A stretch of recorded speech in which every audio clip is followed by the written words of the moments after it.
I swear sometimes I really want to participate in this men versus women dialogue. Like, it sounds like the conversation, yes, it sounds interesting, but I don't see an end in the.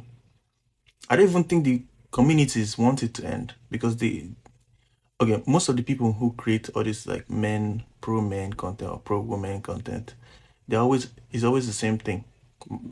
Woman bad, man good, or man bad, woman good. It's never human bad, you know? It's never both of us are flawed. Let's figure out what the solution is now. It's always we're the good ones, that side is the wrong one, you know? And I don't like loops. The conversation goes round and round. It never stops. They don't even have incentive to make it stop.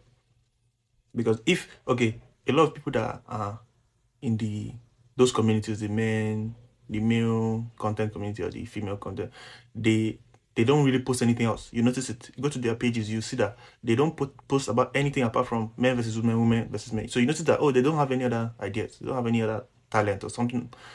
They don't have any other thing that they talk about. You feel me? So if let's say the men versus women dialogue ended, like we found peace, which probably will never happen, but if it ever happened, oh, these niggas talk about, what would they create about? They have no other pages. They don't talk about any other shit. So they don't have any incentive to make the shit stop. And it's kind of like they never touch on the actual things that affect men and women. Okay, on the woman's side, it's always, as I said before, men bad, women good. But it's never, hey, how can we make it that we can have peaceful, dialogue? It's always, let's stay on our side and leave them alone. And I understand that 100% in self-development, the first thing you have to do is understand your own ego. So understand your own self and master your own self first. I understand that, but they never do that. They prioritize winning conversations online. So like, let's say women are being harassed in real life and an argument is being had online about women being harassed in real life. If they win that argument online, they feel like, yeah, they've done enough. That's the end. It's like they win the dialogue online. Yeah, women are not safe and men are animals. They win that shit online and the dialogue has ended. That's the end. There's no next step. There's no solution. It's always short-sighted, I'll say. So like, okay, there's this thing going on now. The center men. What? I don't fucking...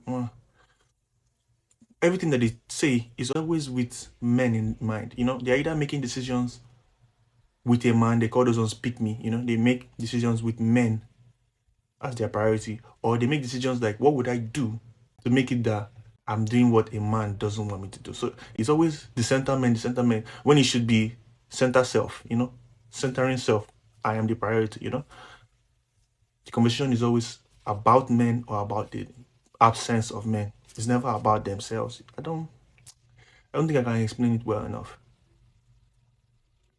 The only way women are ever controlled is the same way pretty much everybody on this planet is controlled. Violence and finances, resources, That's why we all go to work, because we are being controlled. So if you took those away, so that means men could no longer perform violence on women. And women could also pick men that they wanted, not because of finances, not because, oh, he's rich, so, they could pick from their hearts. Those are the solutions to their issues. So how did they solve this? They never have this dialogue. They never get to this point. They only have people who will tell them, men bad, women good. Here's my book. Now buy it. Everybody buys it. They make millions and they don't care anymore. It's a sick community. There's no end. And there's no incentive to end it, to get to a solution. Same with the men. It's the same nonsense. Woman bad, man good. Everything, women overreact. Women are emotional. But those communities, what have they done tangible for men? They're talking about there's a male loneliness epidemic, men are depressed. But there are two reasons why you have depression. Number one, you have an actual brain injury, like there's something, and there's an issue with your brain. There's nothing can really help that. If you're depressed in that way, I wouldn't say like I've lost hope, but like, yeah, that's serious. Another one is situational. That means the position you're in. Usually depression is from, let's say, the place you're in life. You don't see comfort in it, or your foresight is leading you to think that in the future, if we keep on going in this direction, you will not be happy. Let's say if you're pretending to be someone who you're not, at a point you start feeling very uncomfortable. It's like a telltale sign, the initial sign of depression. So most male depression comes from our situation. So a lot of men are depressed because of stress. And what causes real stress in a man usually is finances, so it's responsibilities. So if you know this and you know that most of our issues are tangible, because at some point as a man you fall in love with your wife and you fall in love with your children, and you gain that foresight, even if it's not conscious, you gain a foresight and you notice that in the future nothing is really working for you. You're going to have to provide for them. With the world going against you, there's no government incentive helping you, there's no group, this community, they are not helping each other. They are pretty much the same. Hey, buy my course. When they make money off you, they don't give a fuck what happens to you. How many of these content creators that talk about the men whatever epidemic or men death or men suicide to actually have a charity that does anything, maybe that reduces the stress on men? They never do anything tangible. They always try to make money off you or off men or off women. There's no charity that said, okay, let's reduce the stress on men. Let's come together.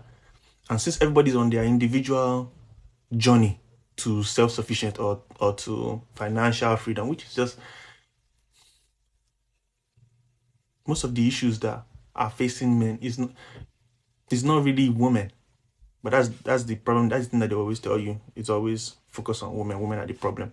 When it's always the economy, it's always economical, it's always political. Naturally, you notice that later in the future, everything is against you. Everything that you need, there's no option. Based on responsibility, you have to provide for your family, and everything will be against you. Getting a job hard, maintaining job hard, making sure the money that you're getting to give your family or provide for your family devalued every single day. Banks are doing crazy shit with your money, investing in shit that's not gonna reap benefit to you. Businesses exploiting you, increasing prices at any fucking point in your life. Rent, like there's nothing really that supports you, that says, oh, we have your back, we're trying to help you. A man right now, if you're a farmer, like if you have a farm, if you have land and you have a farm, your life would be less stressful than right now having a regular job. Like I'm being dead serious, because that one is like there's a little bit uncertainty because your crops could not yield, but you know that you can try again and it will definitely at some point yield. But this one, your life is uncertain. Tomorrow everything could just go down. All the money you saved, everything devalued, inflation fucked you up, and you kind of know that. What is the community doing to solve that shit? I just easily, at least based on my knowledge, I could be incorrect, but at least I've started dialogue. Women, the problem is safety and finances. Men, finances. I think our safety, yes, but most of the time is from other men. I think we can protect ourselves from that shit. What are these communities doing to solve these issues? Nothing.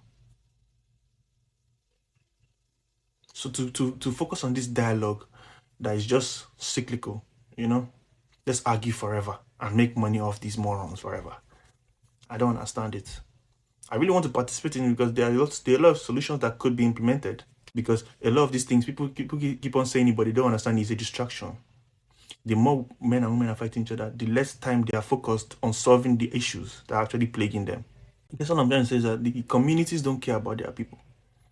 And they put you in a perpetual distraction conversation. It's never solution oriented. It's like it's a waste of time to participate in the online men versus women nonsense. Like it could lead down the line to like men and women treating each other more respectfully, but right now, they're focusing on the wrong thing. That's why a lot of people consider this men versus women online dialogue is it's a waste of time, it's a distraction, because the more time, it's pretty much all distractions, even the racism, tribalist, all these arguments online, diaspora wars, almost everything is distracting from focusing on the actual issues. All our lives are fucked.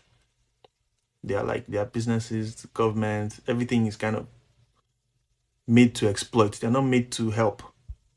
And they should be. There's nothing regulating them. And the only thing that can regulate them is the people, the masses. But the masses are morons. Me included. Is it going to stop? Probably not. Probably never. Are we going to fix it? I don't fucking know. You know when you see something and you know that, oh shit, there's no end. Oh shit, this is a waste of time, you know. Oh shit, if you try to help the community, you probably be met with hate, you know. Yeah, I just want to rant about that for a second. Yeah. I think I'm going to talk about it, but not really consistently.